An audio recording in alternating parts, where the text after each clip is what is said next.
غسل جنابت کا طریقہ۔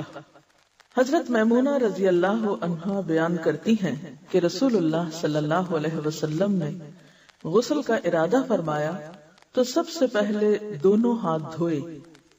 یہ غسل جنابت یعنی ناپاک جب انسان ہو جائے تو اس کے بعد پاک ہونے کے لیے جو غسل کرنا ہے اس کا طریقہ۔ تو آپ صلی اللہ علیہ وسلم نے سب سے پہلے اپنے ہاتھ دھوئے۔ ہاتھ کیوں دھوئے؟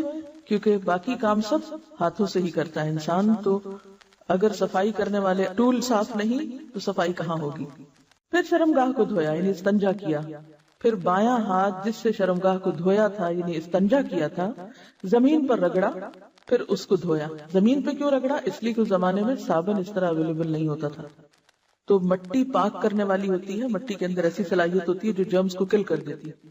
تو اگر آج آپ کے پاس صابن ہے تو اس کے لیے ضروری نہیں کہ آپ مٹی پر ہی ہاتھ رکھ دیں کہ اب آپ پریشان ہو کہ ہمارے واش روم میں تو ٹائلز لگی ہوئی ہیں اور مٹی نہیں ہے تو کیا ہمارا غسل نہیں ہوگا، تو اس کا آلٹرنیٹ آپ استعمال کر سکتے ہیں۔